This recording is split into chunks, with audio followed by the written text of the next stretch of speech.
Hello and welcome to today's webinar called IT Pros Weigh In on IoT's Role in Transforming Enterprises. My name's Jeremy Cowan and I'm co-founder of IoT Now, and it's my pleasure to be your moderator today. Thank you for joining us around the world. This webinar is being brought to you with our partners, Cineverse. Now, after polling over 200 top IT professionals on IoT's role in transforming enterprises, Cineverse have some really interesting results to share with you. I'm sure you all know about IoT cutting costs, as well as improving efficiency, product quality, customer satisfaction, and so on. But it's also opening new business models, and it's opening revenue streams as companies evolve to a service-led structure, and COVID is only making that more urgent. But challenges remain for IoT services, challenges like scalability, security, integration, training, and private networks are now a growing part of the IoT proposition. So let me introduce our speakers who will today be showing you how businesses are solving these problems. In order of appearance, they are David Hassman, who is Vice President of Corporate Development and Strategy at Cineverse. Good to have you here, David. Thank you, Jeremy. Glad to be here. And there's vital input from Dan Claren, who is Cineverse's Senior Product Management Director. A warm welcome to you too, Dan. Thank you very much, Jeremy. Thanks. Now don't forget this webinar is being recorded, and from tomorrow you can access the audio and slides at IoT-now.com. Plus, we always want to know what you think, so in a moment we'll have the first of 3 polls. All replies are strictly confidential. Just say what you think. And later I'll put your questions to our panel. So you can start sending me your questions right now and type them into the window on your screen, and we'll discuss as many as we can. Finally, if you're having any technical issues with audio or slides, you can also use the question window to get help from our tech support team. Okay, let's go to the first of our polls. And the poll is just this. Has your company started deploying IoT? First answer is yes, the second no, but we're planning to in the next 12 months. Third, not planned within the next 12 months. And the fourth is still uncertain. So, has your company started deploying IoT? Yes, no, but it's planned in the next 12 months, not planned within the next 12 months, or still uncertain. And we have a preponderance there with 59% currently. It's jumping around a little bit as the answers still come in. But over 50%, nearer 60% are saying, yes, they have already started deploying IoT. David, what was your take on that? I think that's consistent with what we're seeing. Some of it is due to that people have IoT deployed and they don't know it yet. For instance, a lot of the security mechanisms in buildings are considered IoT devices. But I think that's very consistent with the survey has shown and what also we're seeing in the marketplace. Yeah. Dan, is there anything you'd add to that? Yeah, as David had said, it's probably already deployed out there today and people just don't realize it because IoT is such a broad stretching spectrum with the recent marketing around 5G. It's got people thinking IoT, but IoT has actually been around for quite some time, going all the way back to 2G technologies with the uses of other unlicensed spectrums such as Bluetooth and Wi-Fi. So it's abundantly out there. Yeah, absolutely right. But look, let's move on because I want to get to a rather broader survey, which is the one that you guys have done. And I found the results intriguing, and I found the methodology fascinating. Let me just run through the methodology before handing over to David. As you can see on the screen here, let me expand that slightly. The survey was conducted in the first quarter of 2020. So quotas were obviously imposed, and to get a balanced set of respondents, that seemed the best thing to do. In all, there were there were 200 respondents. They came from 5 industry verticals. They are healthcare, retail and hospitality, financial services, transport, and lastly, manufacturing and industrial. And these were fairly evenly represented in the sample at around 19 to 21%. So in all, 5 countries are represented in 2 regions. In the Americas, there was the US with the highest representation at 38%, and Canada the lowest at 13%, while in Europe, the respondents came from France, Germany, and the UK, each with exactly 17%. So to qualify, enterprises had to have 1,000 or more employees, and there were 6 screening questions plus 19 survey questions. And really, let's get into the nuts and bolts of this. I'm going to hand over now to David. David, the floor is yours. Great. Thank you, Jeremy.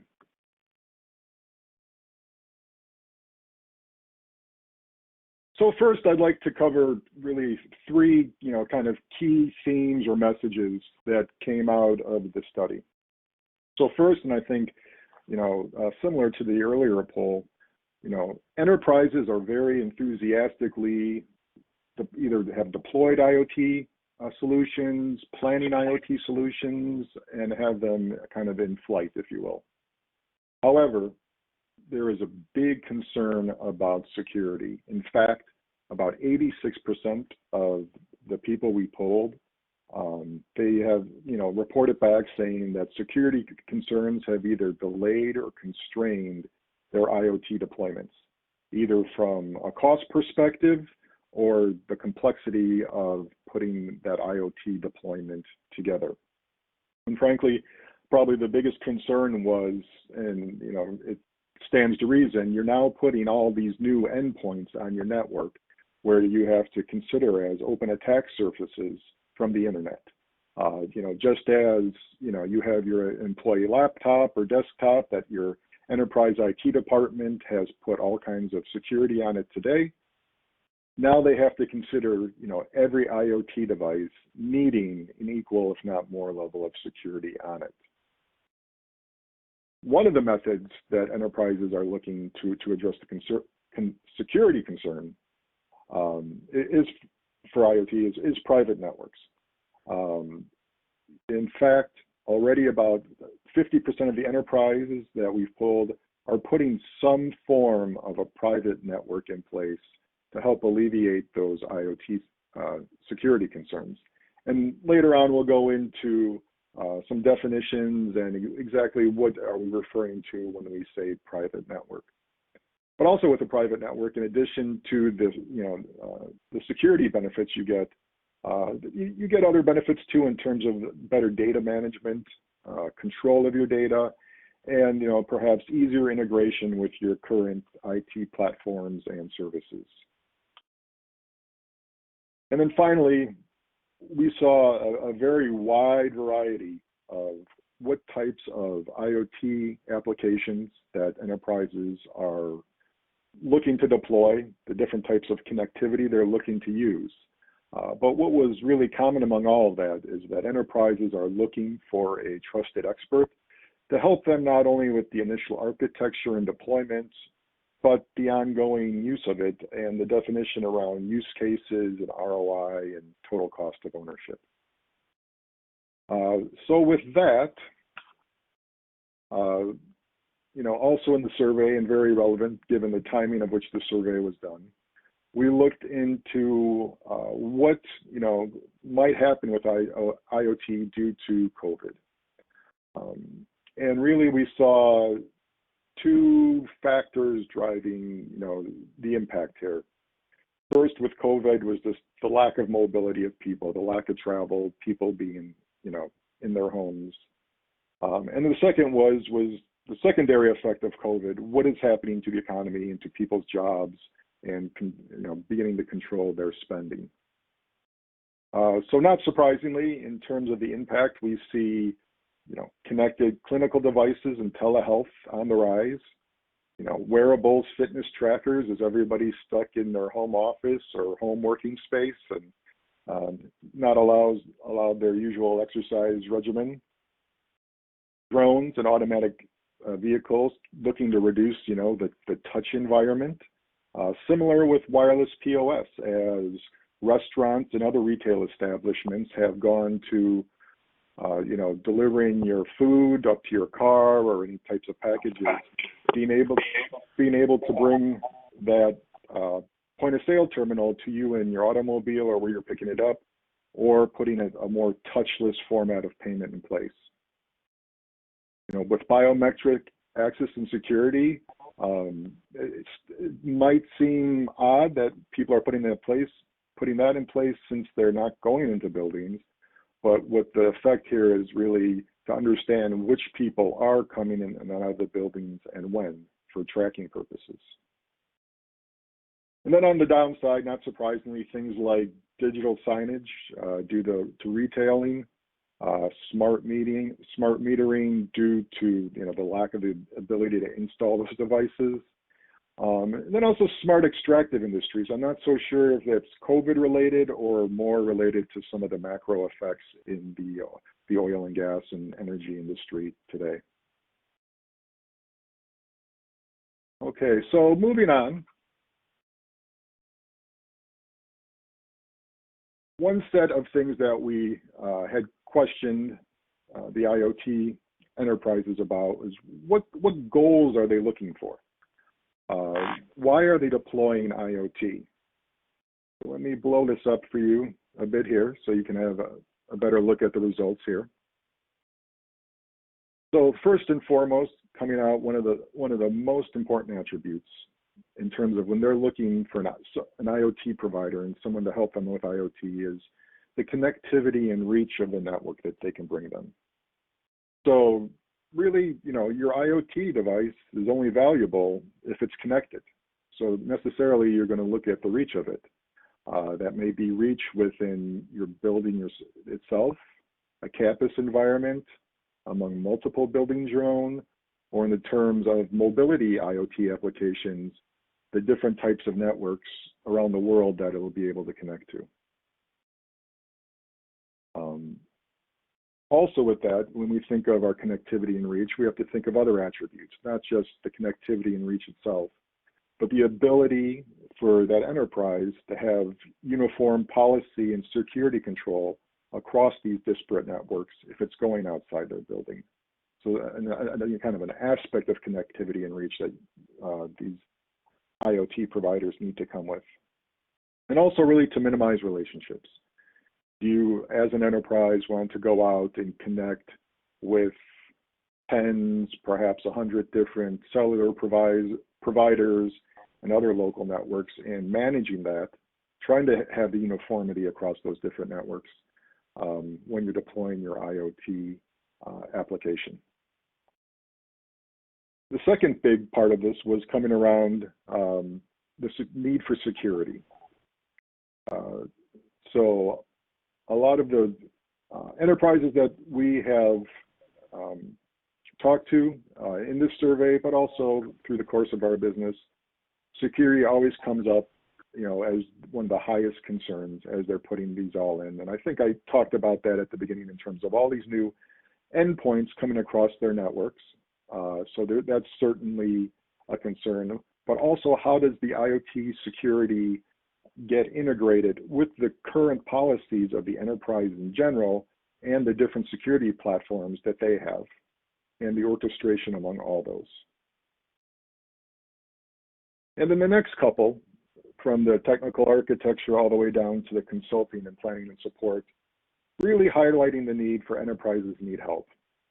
IoT, the connectivity around it, the security around it, there are a lot of different options today, and they need to understand what options are the best for them based on the use cases that they're looking at, but also help as they're looking to get their projects funded, building the total cost of ownership and the return on investment so they can make their case for their enterprise investment in an IoT solution.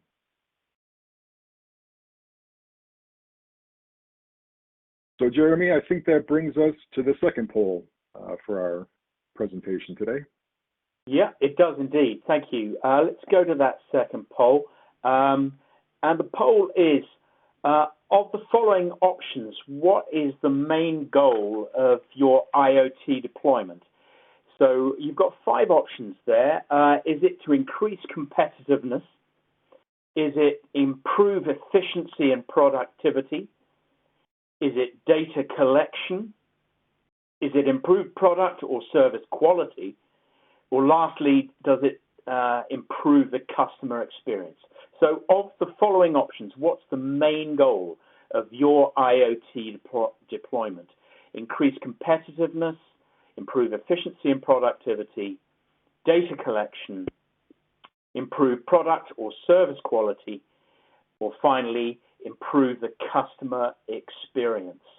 And the results are still coming in, but Dan, I'm seeing I think the strongest response line here looks like improve efficiency and productivity. So if I could come to you first this time, what's your thinking in response to that? It seems to be around the 40% mark. All right, that's a universal piece, whether you have remote staff that's out there, right, or you're going to put in place remote sensory equipment so you don't have to actually send staff out to gather the latest sensor readings from a pond or a lake in times of heavy rains or floods. So I think that's a very natural course that's out there to say just overall, how do you improve your overall business through IoT? And David, anything that you'd want to add before we move on? I'll reserve my comments for our next slide here as we kind of compare them against what the overall survey said.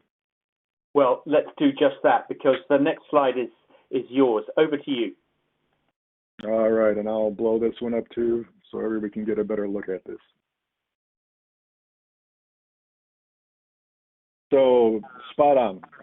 First goal for IoT for enterprises is improving that productivity and efficiency. And the next two, although in reversed order based on from our poll today, from what we surveyed, was, on our poll today, we had improved that customer experience, which was the third in our poll, and then improved product, which was third in our poll today, was second in our survey here. So I think the point here, right, especially in these challenging economic times, is that enterprises are going to look at IoT cases very, very closely. There's going to have to understand the ROI that's going to drive any new investment as they deploy these solutions. The survey itself, we'll go into a little more of the important drivers of deploying these solutions, and in terms of what are the different enterprises looking for when we mean efficiency, productivity, product, service, and quality, and the customer experience. And not in this webinar today, but we'll also have further presentations and reports digging deeper into this on an industry by industry level. So Grit, I think between our poll today and what our survey shows, that enterprises are very, very much aligned in terms on why they want to deploy IoT. So digging in a little bit onto what enterprises are actually looking to do in terms of use cases. Far and away, the top two enterprises are looking for security and worker and workplace safety.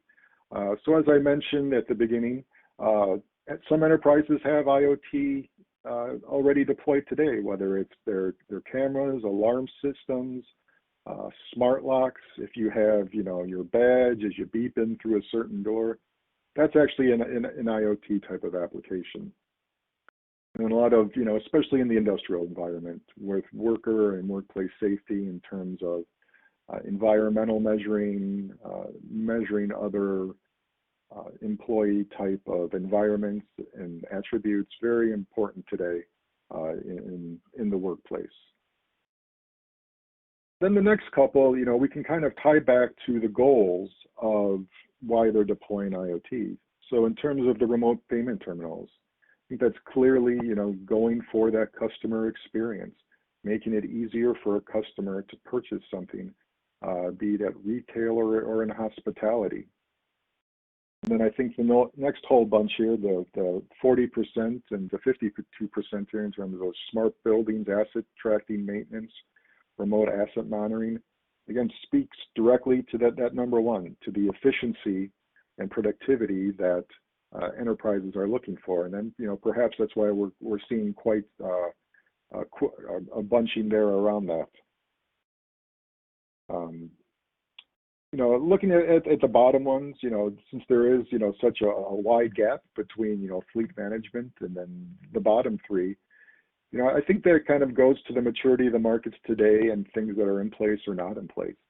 So drone-based monitoring, delivering, I think we can look at, the quality of these wide area networks and the coverage. That's really just emerging now. Remote patient monitoring, there's, I think that speaks directly to the security concern and also some privacy issues that still need to be worked out. And then with the autonomous and semi-autonomous vehicles, again, coming back to the quality of the wide area networks today. We're just seeing 5G networks getting deployed today. So again, I think as we look at those bottom ones, I think we're hopeful that those will grow over time as IoT capabilities, continue to build.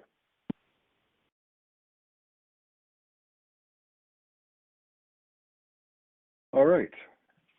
And with that, I think I've talked a bit here and people may be getting tired of my voice. I'll turn it over to my colleague Dan to talk a little bit about some of the concerns and challenges that our enterprises are seeing today.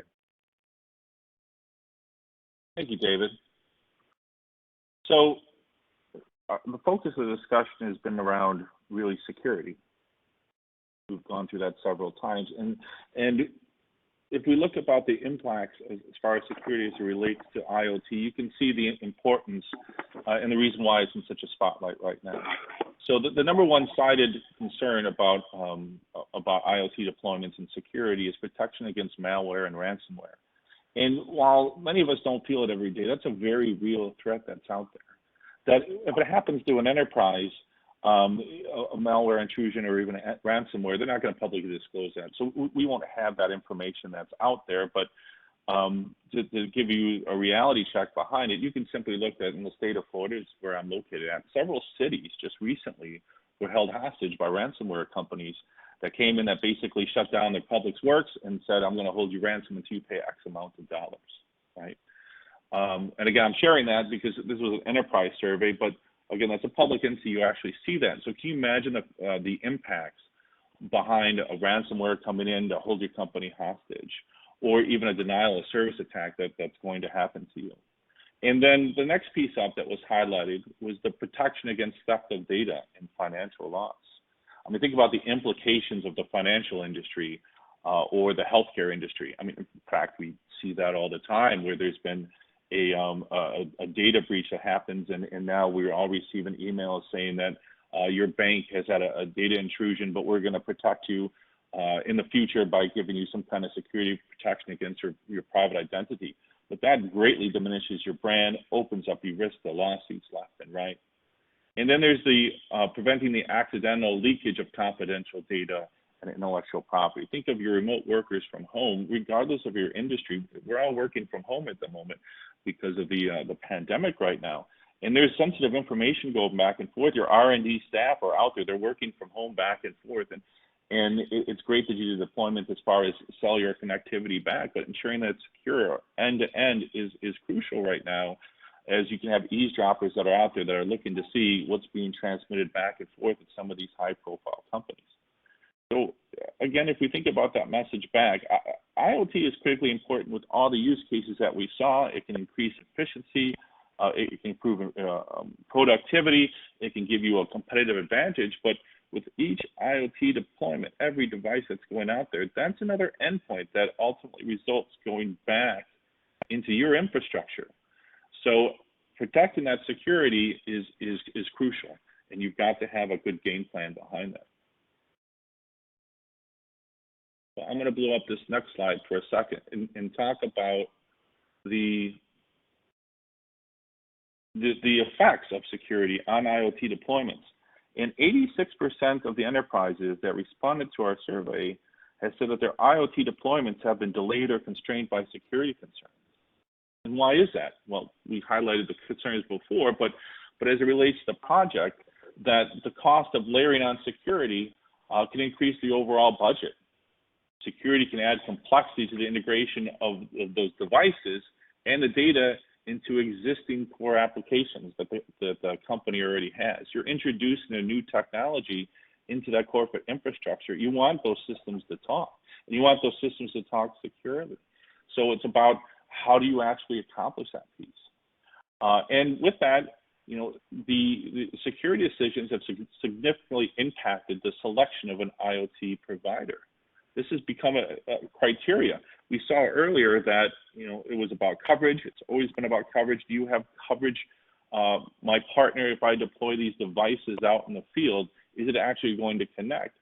But the next piece up is saying, you know, is that going to be a secure transmission, right? Is that going to guarantee to work?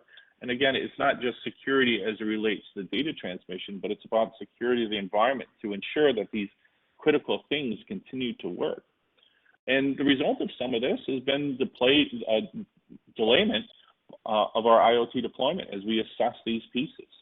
And then there's other pieces that come out equally important about the limited geographic scope of our IoT deployments. Let's face it, there's different technologies in different areas. You can use LTE-M in some areas, but narrowband in others, and you've got Sigfox, you got LoRa.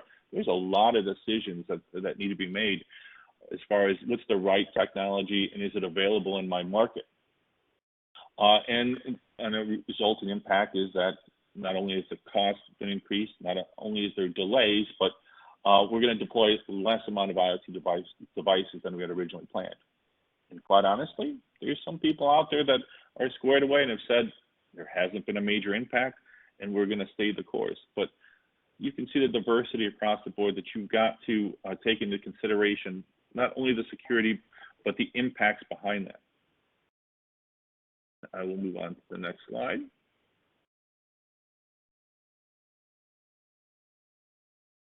So what are the methods that these enterprises are using to be able to address cybersecurity? And the top piece that's out there, and over 50% of them have said that they're going to incorporate the IoT cybersecurity into their existing IoT.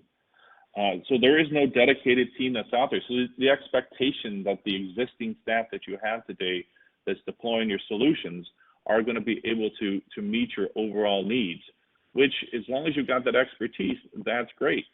But if you don't, there's going to be some challenges that are out there. There are some people that have responded saying that they've built a dedicated cybersecurity team for IoT.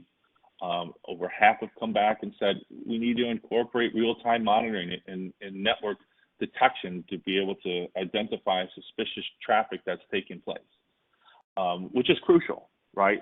As it relates to intrusions, it's all about response time. Let's face it, you're building walls around you to try and protect you, but there's a lot of money out there in fraud.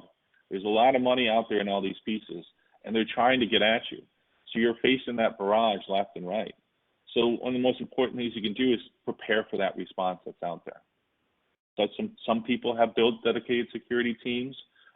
People are beginning to do regular vulnerability scans specifically against their IoT devices. And some people have gone to a dedicated supplier. Dan, can I jump in here? It's Jeremy here. Of course. I'm intrigued by this. Why do you think that less than half of the people polled actually show that they have a dedicated team or person for IoT cybersecurity? It seems a worryingly low percent.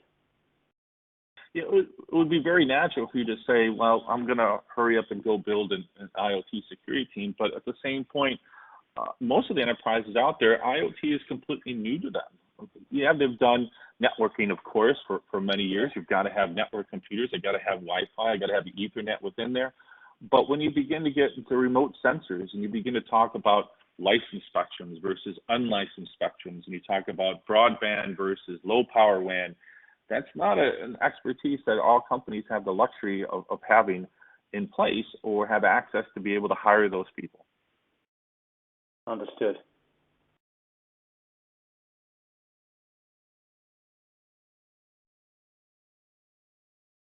So what has been some of the biggest challenges for IoT adoptions according to the survey respondents? So as we mentioned before, it was about ensuring data, network, and device security, as I just walked through. There's concerns about integration with the legacy IT and the networks. As I had mentioned before, you're incorporating a brand new technology. If I'm going to deploy sensors for weather monitoring because I'm part of some kind of response company that's out there, and I want to have preparations and I want to be able to track the environmental pieces behind that. And before that, I would have people go out and take those meter readings that are out there and then bring the results back in. I place that sensor that's out there. It's got to be able to integrate back into my existing computer systems that I have now and all the data processing, and it's got to fit within the IT management side of things. You want to be able to provision and manage these devices. And the next piece up is the complexity of integrating these devices into business processes, as I just mentioned on through. Next up are natural concerns around the reliability of the network coverage out there. And that's where it gets to be crucial about picking the right partner for coverage overall and picking the right technology, which is where you really need to start out at and say, which is my right technology selection based upon my use case? Do I need fast performance, slow performance? Do I need a long battery life because this device is going to sit out there for quite some time? Or is it a device that's going to be connected to a power source because it's logistics and it's going to be transiting?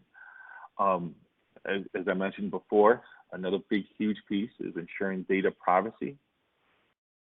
The lack of internal IoT expertise is always a concern across the board for companies just getting into the space. Then we go on to pieces about resistance for the leadership areas, maybe a lack of investment for the budget and the business case, and lack of support. You've got some staff out there that believe in it, but a lot of these pieces down at the bottom comes back to understanding how IoT works and what is actually needed, and bringing those pieces up. And that's where people that have been doing connectivity for a long time can certainly help you out with those pieces. And with that, I'm going to move into a little bit about what solutions are actually out there today. So what can I use to be able to actually connect those devices? And more importantly, what are people using today? So based upon our responses, the vast majority of companies out there are still using cellular or plan to use cellular. And the cellular is very broad spectrum out there. There's still people out there that are using 2G technology, believe it or not, because they had long battery lives, or the cost of upgrading the modems and upgrading to different technologies is very cost prohibitive. One of the most cited use cases that I hear is logistics tracking. So a lot of the freight containers that move around the world, those freight containers last an umpteen amount of years, and they put modems in there, and they continue to go. And there's concerns about replacing investment, because what do I replace those 2G modems with? Do I move into narrowband IoT? Do I move into Cat-M? Do I do 3G? Do I do 4G? Do I do 5G? What's the right entry point to be able to go into these pieces? The respondents out there cited very heavily as well short-range radio technologies such as Wi-Fi, Bluetooth, Zigbee. With those pieces, you've got to keep in mind, again, there's more complexity as it relates to security around it. We hear all the time about man-in-the-middle attacks with Wi-Fi. Bluetooth has limited security around it. There's people out there still using fixed connections. And with those fixed connections that are out there, eventually you're going to want to migrate them to something that actually moves around because it gives you business flexibility, whether you're doing payment systems at your restaurant, and you've got a wired-in point-of-sale system. Wouldn't it be great to be able to move that around directly to put that in front of your customers? Or think about warehouses and manufacturing, giving you the flexibility to be able to move around equipment within your warehouse and not having to rely upon the distance from the Ethernet port that's on that warehouse floor. Dan, it's Jeremy. Can I jump in again? Of course, please. Yeah, sorry to interrupt you. I just wanted to understand how enterprises can best use this even split.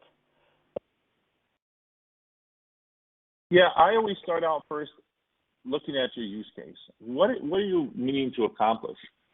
Because that's going to define a lot. Because if you look at your use case and say, well, I want to, again, if I think about the financial industry and say, well, I, as a business owner, need to be able to update my point-of-sale systems on a nightly basis, and I need to be able to do those transactions. And I want to be able to do that remotely because I don't want to have to go into the store because maybe I manage 10 stores.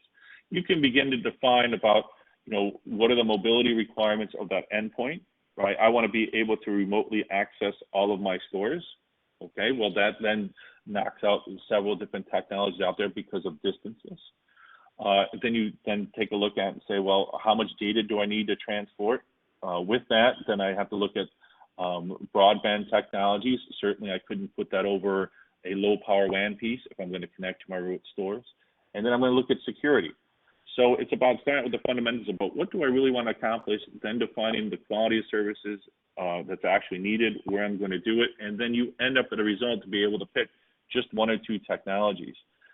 Very often people are caught up by the latest buzzwords in the industry today that says this certain technology out there is great, so I need to put this square peg in this round hole. But you need to start out first with what do you want to accomplish, and then determining what's the best method to be able to do it and putting a solution in place. Yeah, so be led by the use case.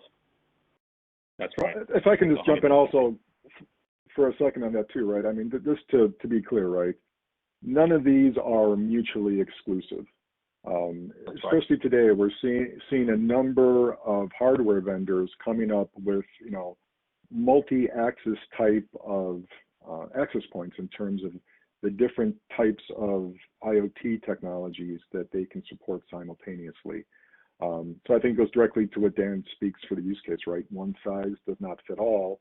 And we see the industry evolving too, instead of kind of single purpose boxes to a lot now multi-purpose boxes that could, really, I think enhance and speed upon the business case, the ROI and TCO for various IoT solutions with the enterprise. Yeah, a very common industrial one out there. I just had a conversation with a company the other day that they said today they've got sensors out there that are deployed. Some are using Bluetooth, some are using Wi-Fi, some are looking at low power WAN. And they said, what am I going to do? And through the discussions, we agreed that, look, you can't go out there and replace every device that you have today. You've got to formulate a strategy of what you want to be on.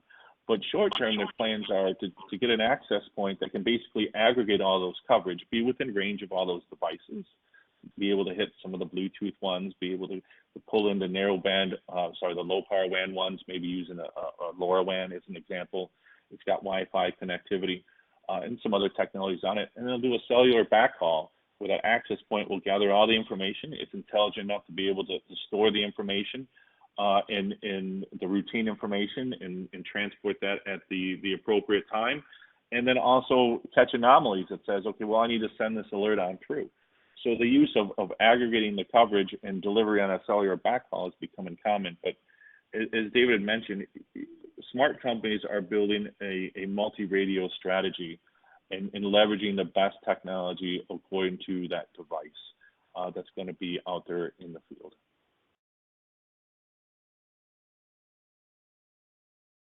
All right.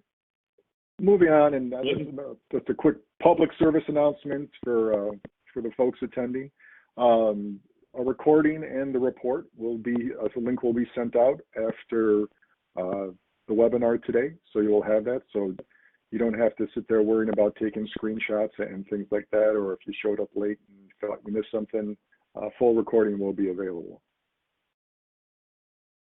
So at the beginning, we mentioned that enterprises were looking at private networks as one way to tackle the security concerns for IoT. So really just wanted to cover here, when we did the survey, how did we define what a private network is, right? So effectively is that it's isolated and independent from the public internet. So it wasn't any certain type of connectivity. So we didn't say, you know, oh, a private network is a private LTE network or a private 5G network, if you will. So here you kind of see how we termed that, right? So isolated and independent from the public network, essentially where the owner of that network has full control of that network. It could use cellular, it could use Wi-Fi, other types of connectivity, multiple types of connectivity. So it was a pretty broad definition just to kind of level set on that. So Dan, maybe you want to then kind of cover on what the respondents were doing with their private networks? Sure. We found it rather surprising that nearly 50% of the respondents today said they're already using a private network for IoT today. And 40% of them are planning to do it within the next 12 months. Private LTE has really come into the spotlight recently with the progress in the United States for opening up of what we call the CBRS spectrum. So there's been a lot of effort and energy placed in that, which really opens up the spectrums. But we've got to keep in mind that private networks have been around for quite some time under both licensed and unlicensed technologies. It's been used heavily in mining, in oil refineries, and use case. Seaports is another fine use case around there. But it's really beginning to take off as those spectrums begin to open up, with the U.S. leading with CBRS, but there's many other markets doing the same. People in the UK, people in France, Germany is another big piece, and also out of the Asia Pacific. And there's several different approaches behind it, and it's a highly sought after technology. So David, maybe you want to take the next one?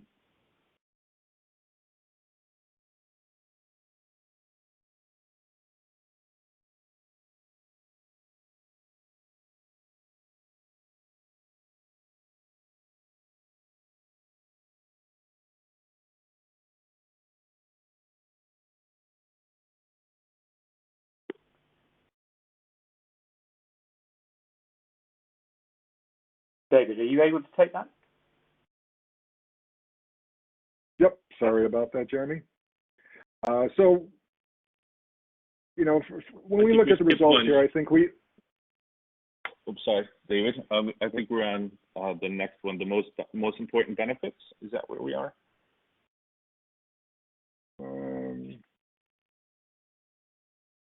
Nope, we just covered this one. Okay. This is the next one.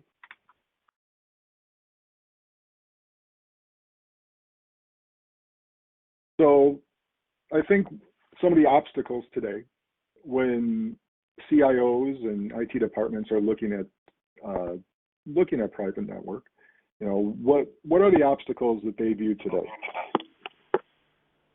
So first, and this is kind of a common thing with a lot of new technologies, is the cost. So depending on, you know, what use case or what types of private network they're doing, some of these are very new. As Dan mentioned, you know, private LTE and CBRS are just starting in the US today. So while there is you know, the LTE ecosystem has kind of gone down the cost curve on a lot of devices. Some of the services around this are new, right? Historically, LTE has been priced and the equipment has been priced for mobile operators. But that's quickly changing. There are a number of new entrants in the market, from deploying in terms of deploying the services, software as a service, network as a service. A lot of the device vendors are quickly increasing their capabilities to be more enterprise friendly and in an enterprise architecture for those private networks. So that's definitely coming down. The geographic coverage. So obviously that's very, you know, that came about as one of the most important qualities that they're looking for in an IoT solution provider for them. So obviously the enterprise is not seeing those offerings yet in the marketplace in terms of what they need. So historically, this has been in terms of wide area coverage, so beyond the enterprise, has been a lot the domain of the mobile operators. And I think what we're seeing today is that enterprises are saying, great, I need coverage beyond a single mobile operator. I need global coverage. And I want that in really a unified fashion. And then the third one, again, kind of, you know, we kind of hit on this one a couple times. It's the internal expertise to manage that private network and the supplier relationship.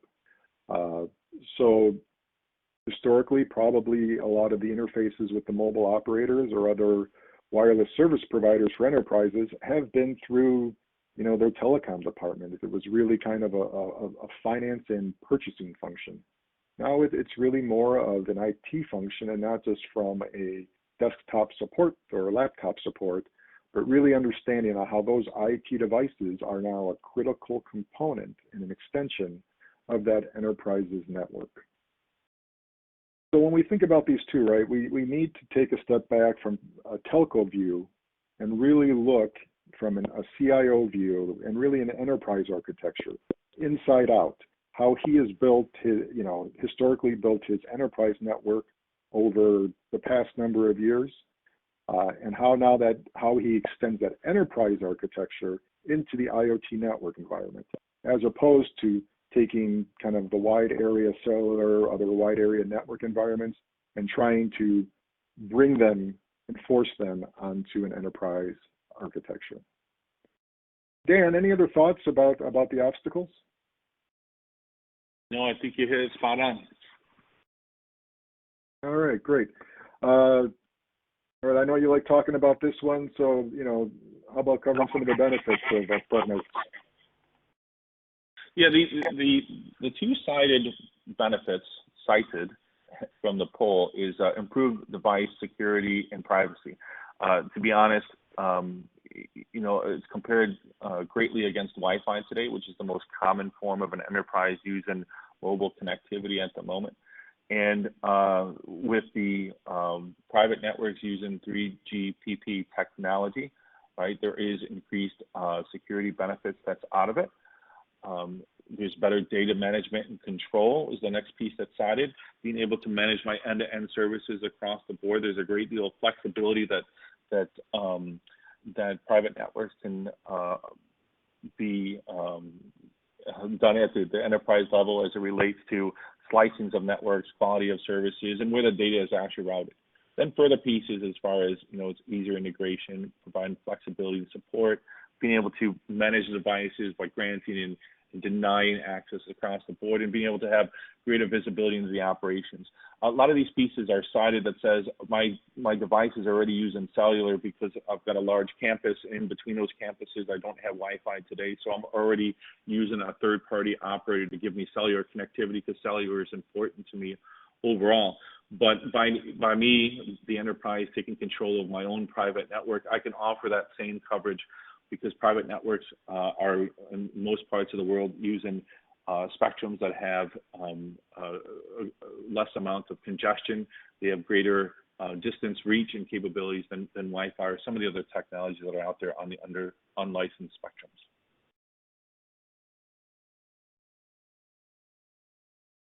So, David, do you want to walk us through the review?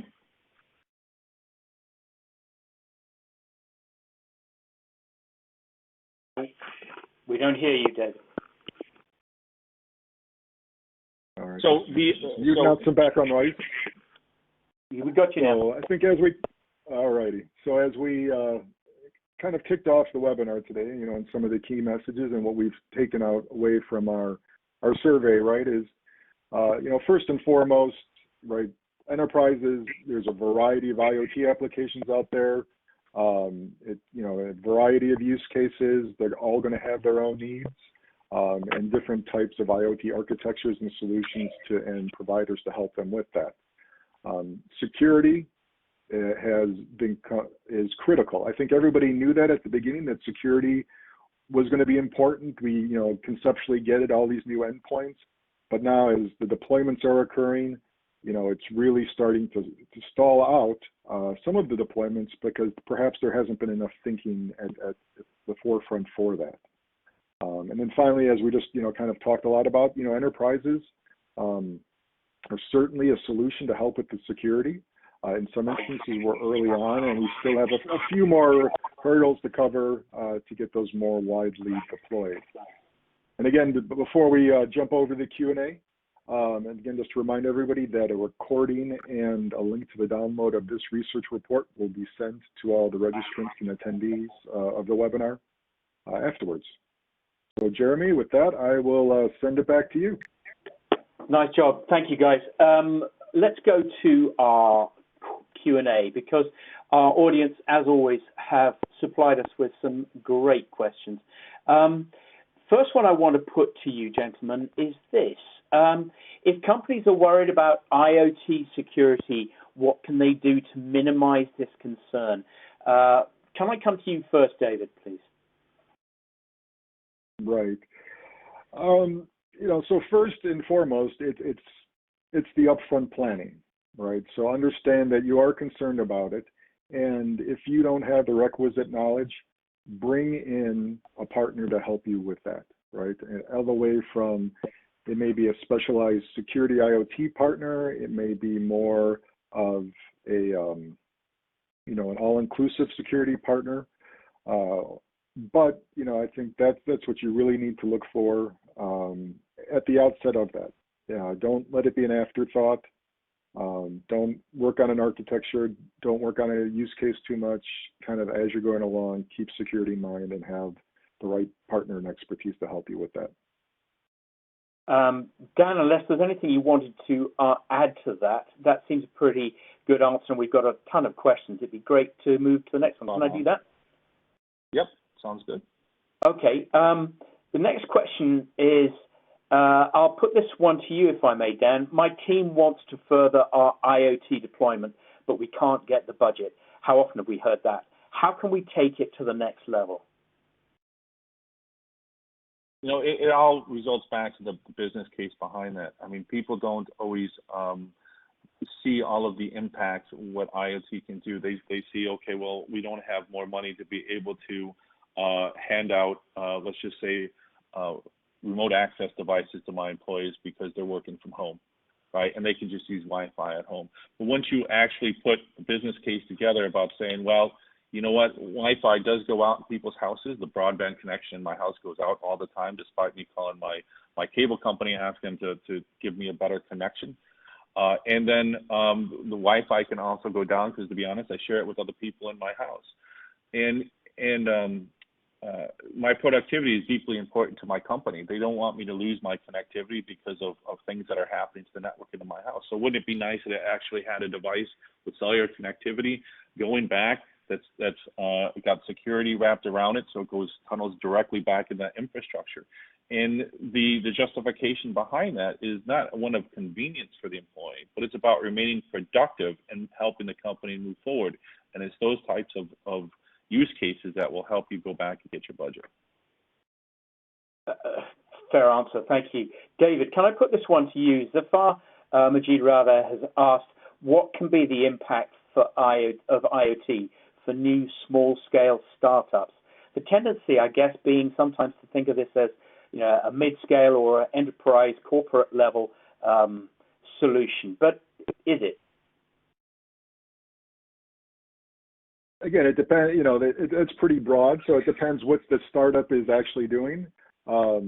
from small startups participating in the IoT industry, it could be very large, right? So if you take IoT technologies, start, putting those with cloud technologies, you see leverage from a small company can start having big impact, whether it is some type of sensor company monitoring sensors for, other large organizations.